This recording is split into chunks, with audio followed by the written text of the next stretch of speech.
Hello बच्चों, राधे राधे। आप सब कैसे हैं? आज मैं आपके लिए बहुत ही खास टॉपिक लेकर के आई हूँ जो आपके भी काम आए और जो आपके पेरेंट्स हैं, माता पिता हैं, उनके भी काम आए। मैं आज ऐसा टॉपिक लेकर के आई हूँ। मैं इसमें आपको बताऊंगी कि 4 धाम की यात्रा कौन कौन सी होती हैं और जो 4 धाम की यात्राएं हमारी होती हैं उन्हें हम कैसे प्रारंभ करेंगे और उसके बीच में कौन कौन सी नदियाँ पड़ती हैं। प्रथम मैं आपको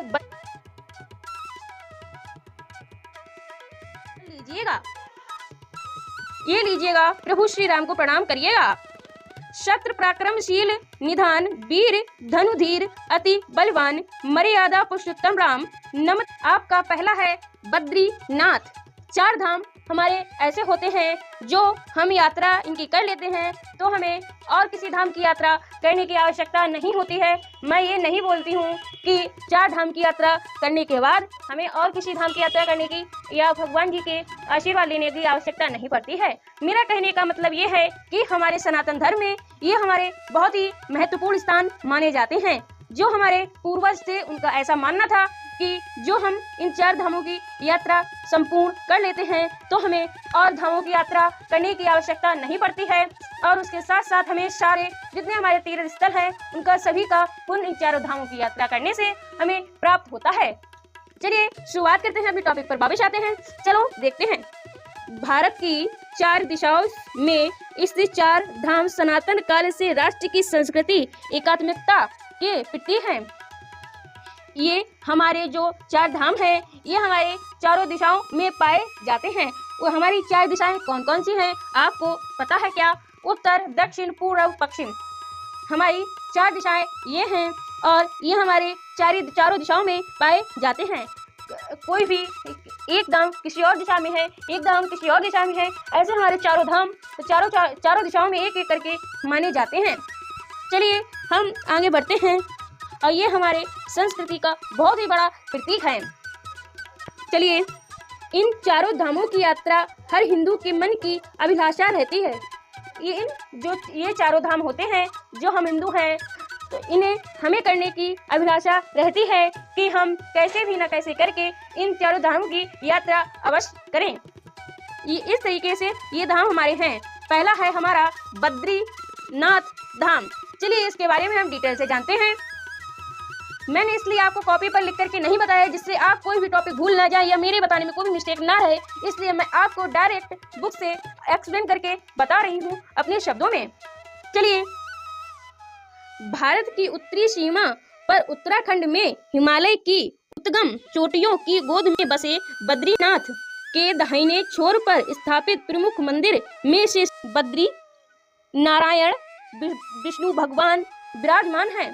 उल्लेख है इस मंदिर में प्रधान पुजारी जो वहाँ के पुजारी होते हैं वो हमारे बहुत ही खास तरीके से होते हैं। जो हमारे पुजारी जो मंदिर में सबसे बड़े मंदिर का जो रख रखाव और जो मंदिर का सजावट वगैरह वस्त्र वगैरह ये उनकी आरती करना संध्या और प्रातः जो पंडित जी देखते हैं उन्हें हम प्रधान पुजारी बोलते हैं। चलिए उसके आगे हम देखते हैं ये कहाँ से होते हैं। चलिए देखें हम। भारत के दक्षिणी छोर के केरल प्रांत के नब्बू दरीपाद वंशीय ही होते हैं।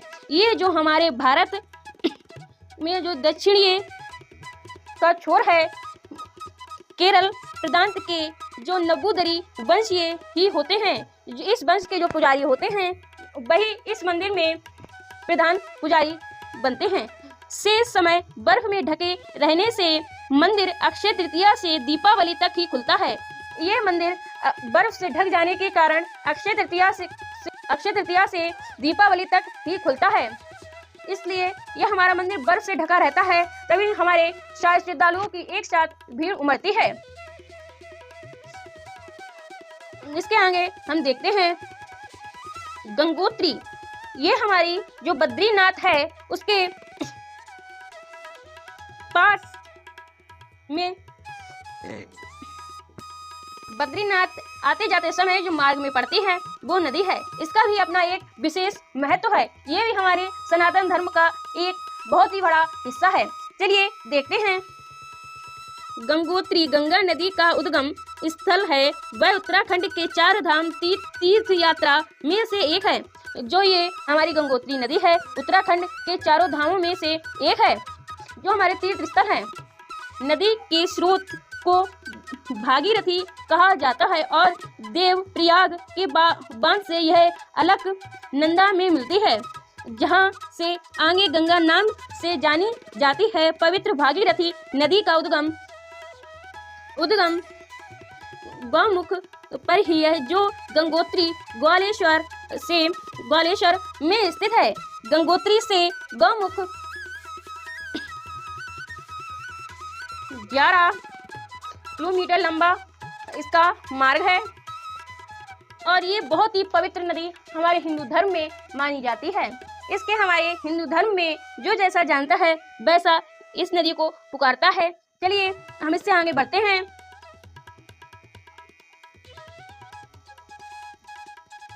यमुनोत्री नदी, हमारे यमुनोत्री नदी जो गंगोत्री नदी के बाद आती है। कथा है अशीत मुनि अपनी वृद्धावस्था के कारण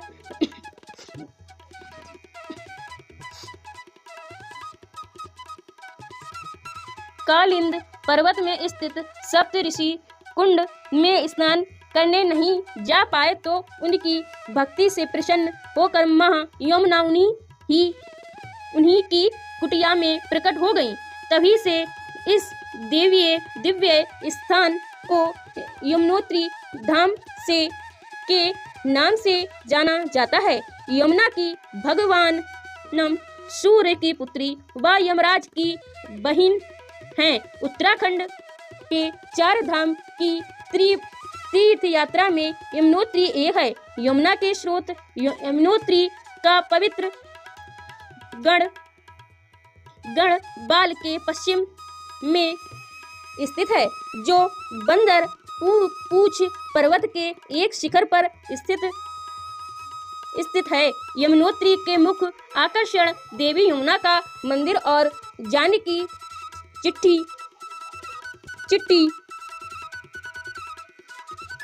7 किलोमीटर दूर में पवित्र मार्ग जल का झरना है। और उसके बाद हम केदारनाथ, यह उत्तराखंड के 4 धामों में से एक है। जो हमारे 4 धाम हैं उनमें से एक केदारनाथ है। चलिए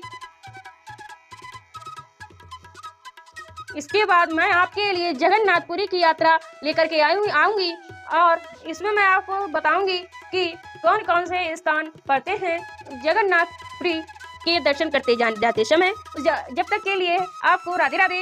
मिलते हैं नए टॉपिक के साथ।